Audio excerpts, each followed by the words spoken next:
I was watching this great video with Rodolfo Llinas, the neurologist, neuroscientist, a couple of days ago, and there's some fantastic stuff in it. It's part of the 4 TV. Is it 4 TV? No, it's on the Science Network, that's it. But it's full of really rich stuff. But one part of it, he's talking about free will. And he says that free will is the name we give to that feeling when the brain knows what's going to happen next. It's a brilliant analysis, I think. It's what we call that feeling when the brain knows what's going to happen next. It feels like choice, it feels like control, it feels like decision, all those things. Or those are the names we give to that feeling.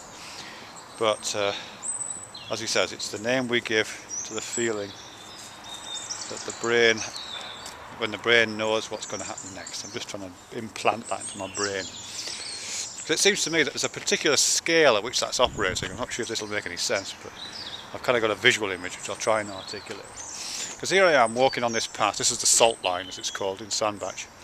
It used to be an old railway line. It used to take salt from the salt works, which are up there in Cheshire, Middlewich, and used to take them along here, down to the potteries, and down to the, well, I guess they're used in the ceramics industry, the potteries at Stoke-on-Trent, but also to the Trent Mersey Canal, where they would be put on the canals. So here I am walking on this line, on the salt line, nice and straight. But I can imagine a few futures. I can make some predictions about what's going to happen next. The most obvious prediction is I keep on walking up this line here, and I take a path that's about 200 yards ahead that takes off on the left, it takes me home. And I can kind of imagine that.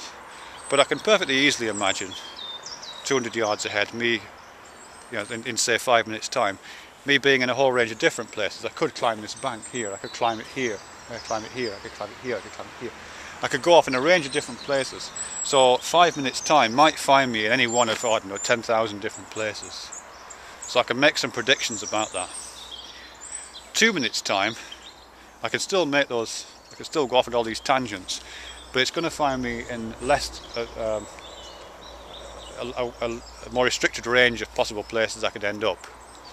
And in a minute's time I'll be less, and in 10 seconds time, you know, I could probably see all the places I could end up in 10 seconds time. And then in, I don't know, maybe about 3 seconds time, I'm really pretty tightly constrained to this path. If I ran, I could probably just jump over this gully here and end up on the bank on the other side. But really, I'm pretty committed to about 3 seconds in the future. So there's, yeah, so look at, that's one scale. So just looking at the other scale, on a much tinier time scale, the opposite thing happens.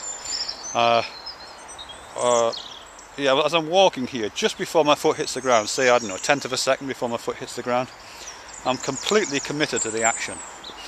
And, you know, there might be slight variations on exactly which little patch of ground my foot lands, but they're tiny, tiny variations.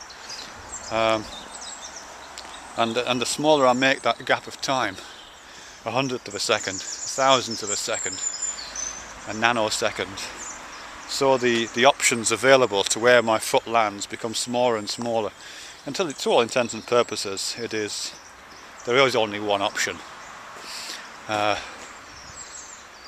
Okay, so what's that about?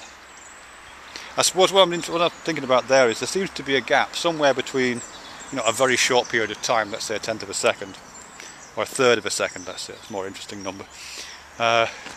Between that time and about 3 seconds, when I seem to be, and that's the time I seem to be operating in, that's the time my free will, if you like, my decision-making process seems to be operating.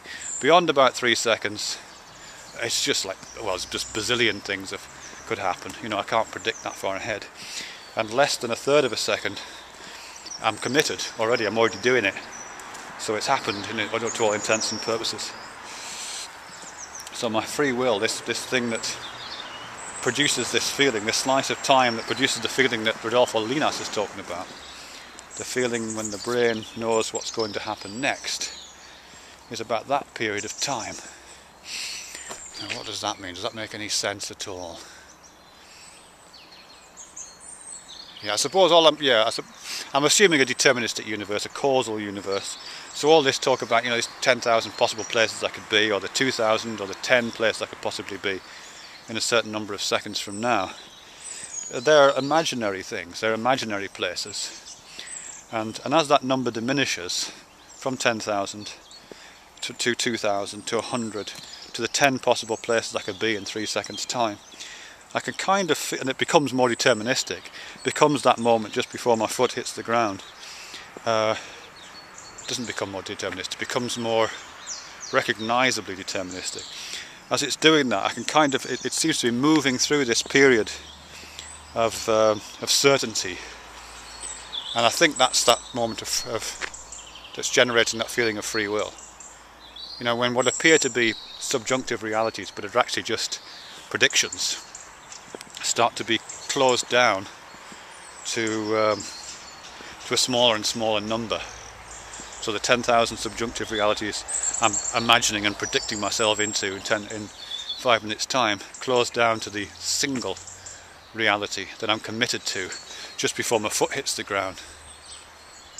That's like a decision happening. I think that's the feeling of a decision happening. I don't know why it seems to feel like control.